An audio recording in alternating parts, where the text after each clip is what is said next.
Kanalımdan ve mutfağımdan herkese merhabalar. Kanalıma hoş geldiniz. Bugün sizlere çok sevilen, çok beğenilen meşhur analı kızlı yemeği tarifiyle geldim. Gerçekten mükemmel oluyor. Sizler de tarifi gönül rahatlığı ile deneyebilirsiniz. Sizleri çok bekletmeden hemen tarife geçiyorum. Tarifime ilk olarak iç harcını hazırlamakla başlıyorum. Dilerseniz bir gece öncesinden de hazırlayabilirsiniz. İç malzemesi için yaklaşık 200 gram kadar kıymayı iyice kavurduktan sonra suyunu salıp çektikten sonra 1 yemek kaşığı kadar tereyağını ekliyorum.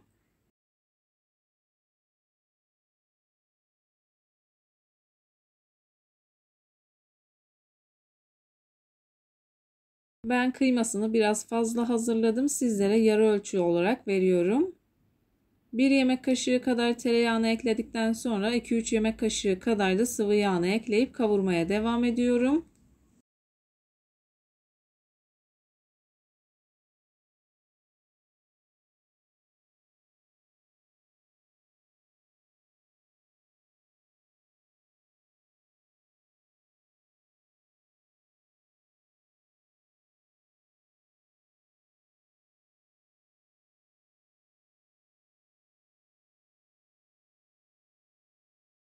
Tereyağı eridikten sonra 1-2 dakika kadar kavuruyorum. Daha sonra 1 adet yemeklik olarak doğramış olduğum soğanımı ekleyip kavurmaya devam ediyorum.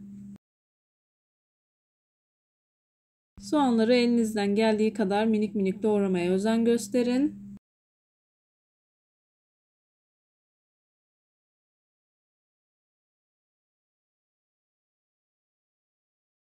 Soğanlar pembeleşip yumuşayıncaya kadar kavuruyorum. Çok fazla yakıp kavurmanıza gerek yok. Yumuşaması yeterli olacaktır.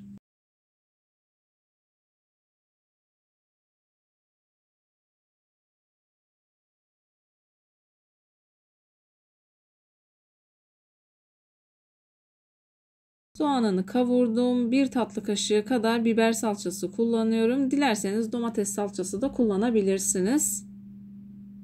Salçanın kokusu çıkıncaya kadar 1-2 dakika kadar kavuruyorum.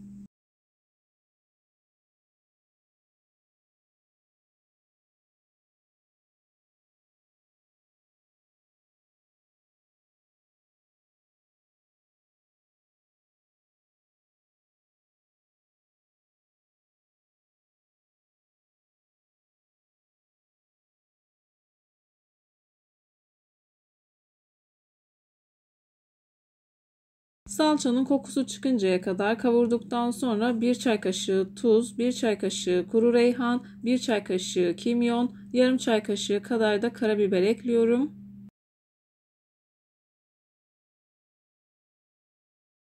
Baharatlarını da ekledikten sonra 2-3 yemek kaşığı kadar sıcak su ekleyip 1-2 dakika kadar daha pişirdikten sonra ocağımın altını kapatıyorum. Soğuması için kenara alıyorum.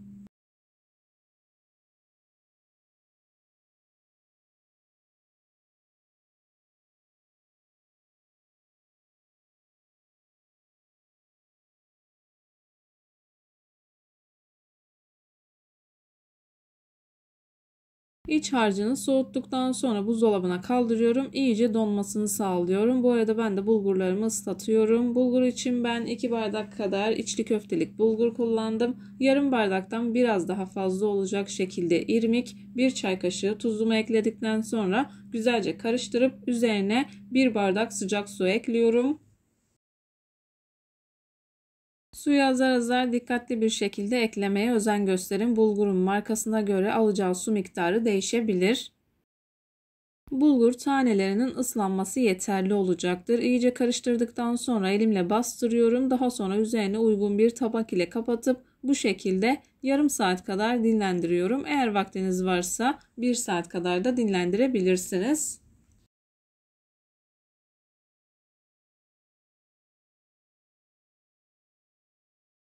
Bulgurum dinlenirken bu arada ben de hızlı bir şekilde sosunu hazırlamaya geçtim. 1 yemek kaşığı kadar tereyağı, 2-3 yemek kaşığı kadar da sıvı yağını ekledim. Tereyağını tamamen erittikten sonra kuşbaşı olarak doğramış olduğum 200 gram kadar etimi ekleyip kavurmaya başlıyorum.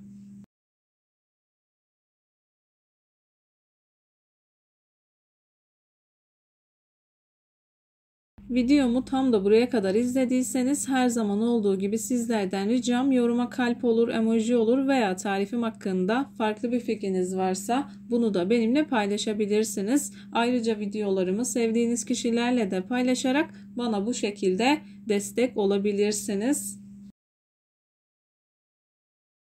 Ben 200 gram kadar et kullandım. Et miktarını tamamen kendinize göre ayarlayabilirsiniz. İsterseniz daha az, isterseniz daha da çok ekleyebilirsiniz. Etin rengi dönünceye kadar kavuruyorum. İyice kavurduktan sonra üzerine 1 yemek kaşığı kadar salça ekliyorum. Benim salçam karışık. İsterseniz 1 tatlı kaşığı biber salçası, 1 tatlı kaşığı kadar da domates salçası kullanabilirsiniz. Ayrıca salça miktarını yine kendi damak tadınıza göre ayarlayabilirsiniz. Salçamı ekledim. Kokusu çıkıncaya kadar kavuruyorum. 2-3 dakika kadar kavurmanız yeterli olacaktır. Salçayı yakmamaya dikkat edin.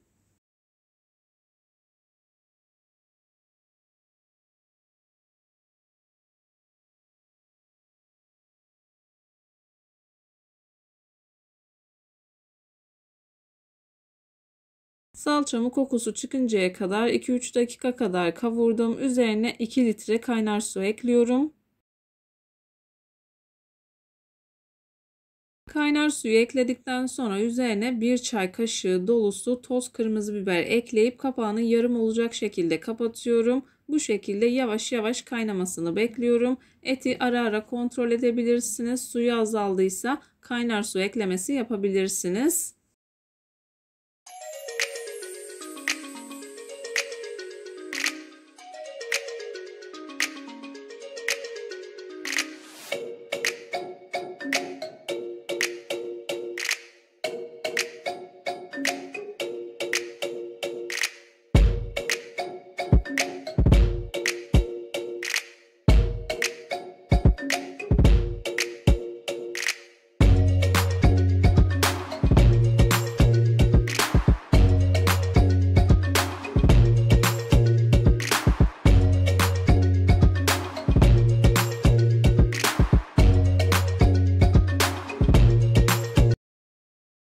Sosum kısıkta kaynamaya devam ederken bu arada ben de hamurunu hazırlamaya başlıyorum. Hamuru için ıslattığım bulgurları bu şekilde borcamıma alıyorum. Bu arada ben borcamda hazırlıyorum. İstediğiniz herhangi bir kapta yoğurabilirsiniz. Eğer varsa küçük çiğ köfte tepsisinde hazırlayabilirsiniz. Bulgurları ufaladıktan sonra üzerine 1 adet yumurta, 100 gram kadar kıyma, 1 çay kaşığı kimyon, 1 çay kaşığı toz kırmızı biber ekledim. Yarım çay bardağı kadar da unumu ekledikten sonra yavaş yavaş hamurumu yoğurmaya başladım. Yavaş yavaş hamuru toparladıktan sonra elimi çok az ıslatarak hamurumu yoğurmaya devam edeceğim. Elinizden geldiği kadar hamuru çok fazla ıslatmamaya, yumuşatmamaya dikkat edin. Orta sertlikte bir hamur olması gerekiyor.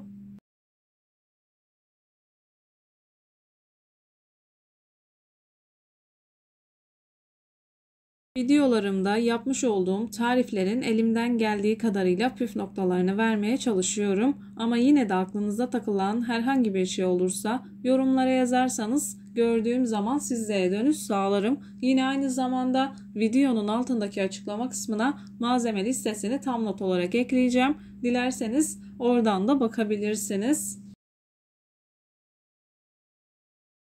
Hamurumu 20 dakika kadar yoğurdum. Gördüğünüz gibi yavaş yavaş kıvam almaya başladı. Yarım saat kadar yoğurmanız yeterli olacaktır.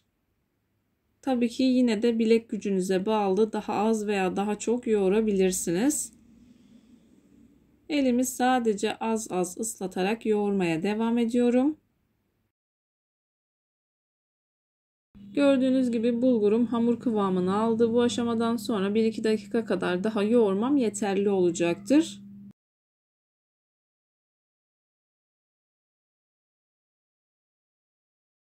Hamuru sakız kıvamına gelinceye kadar yoğurmanız gerekiyor. Eklediğim 1 bardaktan sonra taş çatlasın, yarım bardak kadar su kullanmadım.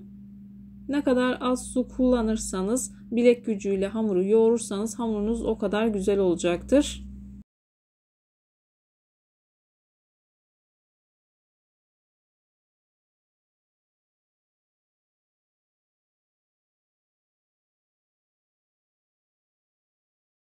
İçli köfte hamurunu yaklaşık 15 dakika kadar dinlendirdim. Buzdolabında olan iç harcımı da aldım. Gördüğünüz gibi güzel bir şekilde donmuş. Açmak için su kullanacağım. Eğer ilk etapta açamıyorsanız parmağınızı çok az sıvı yağına da batırabilirsiniz. Dediğim gibi sadece bir sefer parmağınızı çok az sıvı yağına batırıp açabilirsiniz. Cevizden daha küçük parçalar kopartıp yavaş yavaş açıyorum. Bu arada ben ne kadar küçük parça kopartırsam kopartayım, ince açtığım için ister istemez köftelerim büyük oluyor. İsterseniz daha küçük parçalar kopartıp daha da küçük hazırlayabilirsiniz. Benim hazırladığım annelerin içerisine yaklaşık 1,5 tatlı kaşığı kadar iç harcı giriyor. Videoda görüldüğü gibi açıyorum. 1 tatlı kaşığı kadar koydum. Daha sonra elimi çok az ıslatarak tekrardan ağzını kapatıyorum. Bu arada ben içli köfte tarzında hazırladım. İsterseniz yuvarlak olarak da hazırlayabilirsiniz. Ayrıca kanalımda mevcut. İsterseniz izleyebilirsiniz. Hazırladıktan sonra çok az un serptiğim borcamın içerisine diziyorum. Kuruma yapmaması için mutlaka üzerini streçle kapatın. Hemen ilk defa deneyenler için birkaç tane daha hazırlıyorum.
İlk defa deneyenler için bu kısmı biraz yavaş çektim.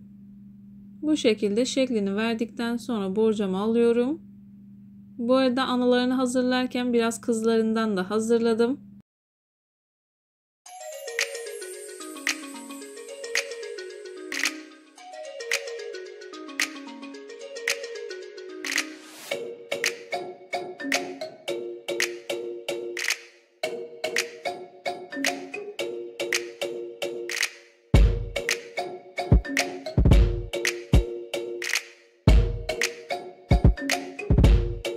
Köftelerini hazırladım. Kaynayan sosumun içerisine 1 bardak haşlanmış nohut ekliyorum. Bu arada etimi kontrol ettim. Etim istediğim gibi yumuşacık olmuş. Suyunun kıvamı da bu şekilde olması gerekiyor. 1 çay kaşığı kadar karabiber ekledim. Hemen sizlere etinin kıvamını da yakından göstermek istiyorum. Eti bu şekilde pişti. Şu anda çok sıcak olduğu için göstermekte zorlanıyorum. Gördüğünüz gibi yumuşacık olmuşlar. Tekrardan 15 dakika kadar daha kaynayacak. Şöyle bir karıştırdıktan sonra ben suyuna yaklaşık 1 çay kaşığı kadar da kuru reyhan ekledim. Gerçekten çok yakışıyor. Kuru reyhanı da ekledikten sonra karıştırdım. Daha sonra yavaş yavaş analarını ve kızlarını sosuna ilave ediyorum.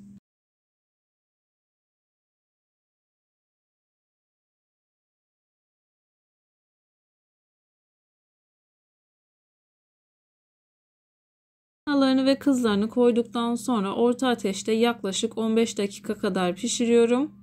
Bu arada suyun kıvamını tamamen kendinize göre ayarlayabilirsiniz.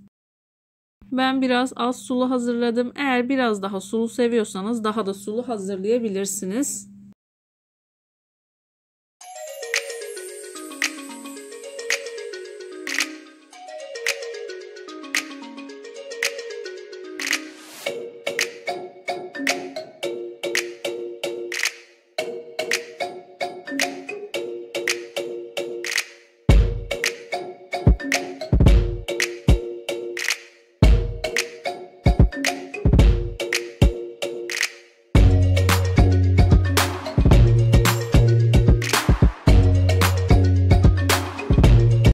Analı kızlı yemeğini kontrollü bir şekilde pişirdim. Gördüğünüz gibi suyunu bu şekilde ayarladım. İlerleyen dakikalarda suyunun kıvamını da sizlere yakından göstereceğim. Sizler yemeğin güzelliğini izlerken bu arada ben de videonun sonuna gelmek üzereyim. Sizlere veda edeyim.